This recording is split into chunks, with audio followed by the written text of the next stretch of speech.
Highway 3 east of Princeton. Just wanted to show some of the damage that's happened out this way.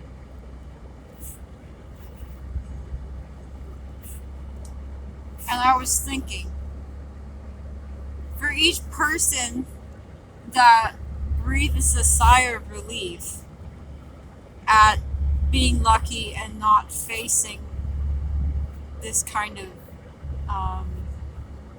sudden destruction of property, hundreds of people are breathing exhaustive breaths, feeling gutted because everything that they've sort of had, they've gotten, the way they like at home, their farmland, whatever it is, to suddenly have that just gone would be absolutely devastating. And this video does zero justice as to the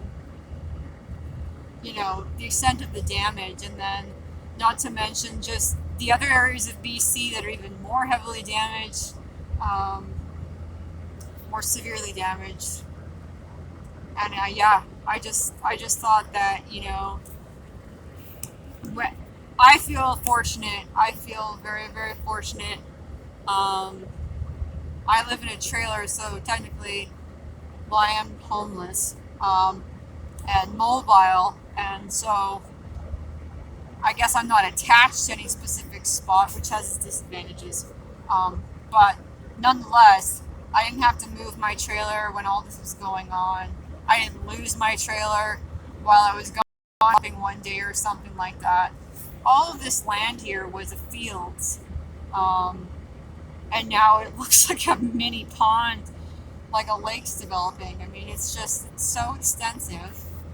And yeah, I just got thinking, that, I do think of everybody and I feel grateful and I think it's difficult.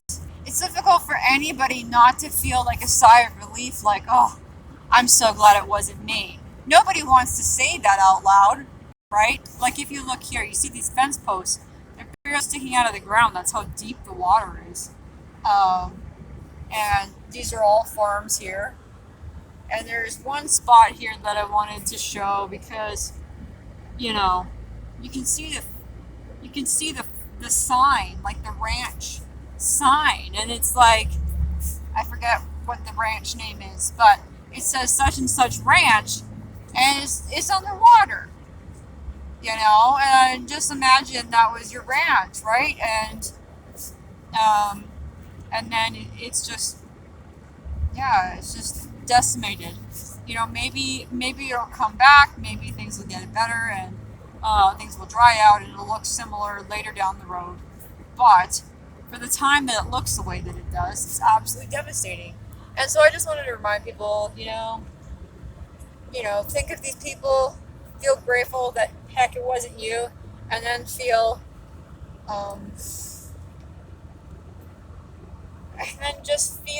try to empathize with people and what they're going through.